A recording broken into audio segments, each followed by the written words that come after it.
the former Prime Minister, Dr. Manmohan Singh. You all have heard about him? A very great personality.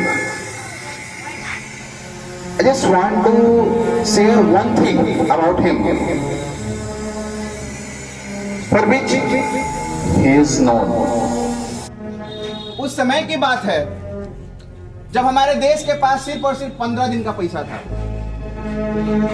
अब सोचिए कि एक family भी हो छोटी सी, जिसके पास सिर्फ और सिर्फ 15 दिन का राशन हो, तो वो भी सोच में पड़ जाता है कि 16वें दिन से अपने बच्चों को क्या खिलाएं। ये तो पूरी देश की बात थी।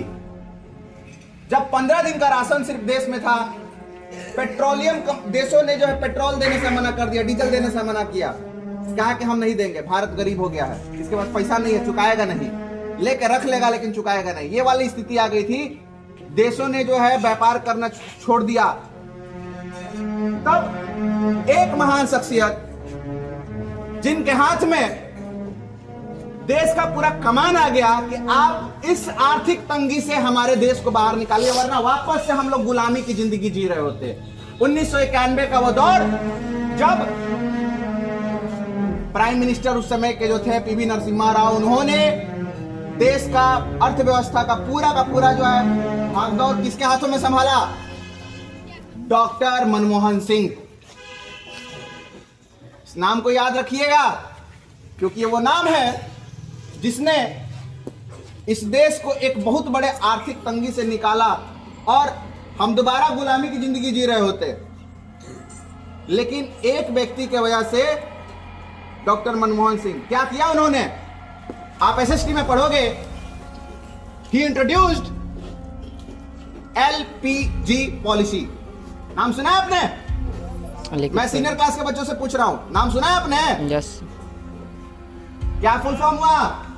Liberalisation, privatisation and G for globalisation.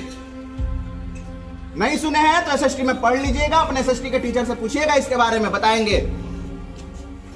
और उस समय हमारे भारत का जो सोना था, गोल्ड जो रिजर्व था, उसको इंग्लैंड के बैंक में ले जाकर के डिपॉजिट किया और कितना रुपए लेकर आए थे? 300 करोड़। कितना? 300 करोड़। और उस 300 करोड़ से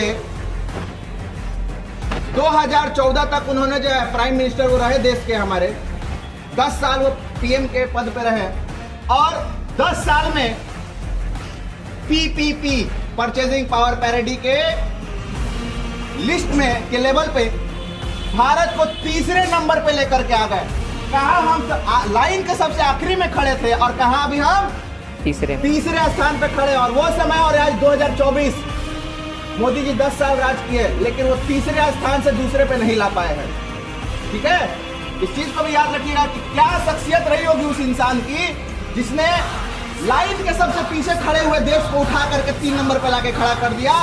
और अभी 10 साल हो चुके हैं इस चीज को हुए, लेकिन अभी भी हम दूसरे स्थान पे नहीं आए हैं। लोग जीडीपी की रट लगाते हैं। ठीक है, बड़े दुख की बात है, अभी के फाइनेंस मिनिस्टर पॉपकॉर्न पे जीएसटी लगाने में बिजी हैं। उन्हें यह सोचना चाहिए कि हमारे देश को हम कैसे आगे लेकर के जाएं, और वो क्या कर रहे हैं? तो ये सॉल्टेड पॉपकॉर्न है तो इस पे 5% के जीएसटी लगाएंगे, ये कैरेमल पॉपकॉर्न है तो इस पे 18% की जीएसटी लगाएंगे। ये देश के वित्त मंत्री को शोभा देता है? आप बताइए, शोभा देता है जी? अरे आप वो काम कीजिए जो देश को जरूरत है जिस चीज की। आप इस चीज पे फोकस कीजिए कि हमारे देश में आप एम्प्लॉयमेंट कैसे जनरेट कीजिएगा।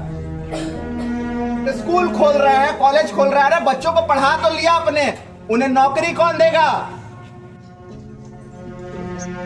और हालांकि इन चीजों पे हम जाएंगे तो बहुत समय लग जाएगा, लेकिन बात यही है बाबू, उस महान शख्सियत को जिसने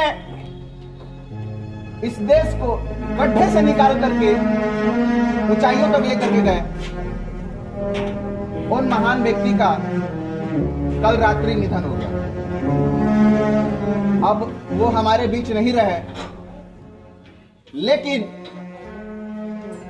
उन्होंने इस देश को जो कुछ भी दिया है वो ये देश कभी भूलने वाला नहीं है, और ये चीज आप भी नहीं भूलोगे। भूलोगे? Say it loud. भूलोगे? We will always remember him. 1991 जब ग्रेट इकोनॉमिक क्राइसिस आई थी और वो व्यक्ति जो है उस समय से लाइमलाइट में आए।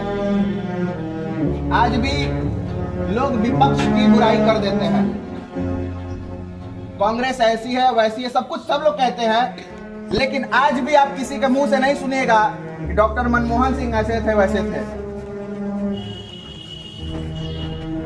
समझिएगा इस चीज को, कितनी गहराई है इस बात में। स्वयं नरेंद्र मोदी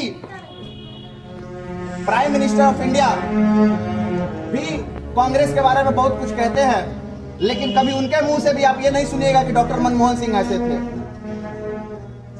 तो ये छाप थी, ये उनका रेपुटेशन था, ये उनका इज्जत था। जो पक्ष हो या विपक्ष, कोई उनके बारे में कभी गलत नहीं बोला।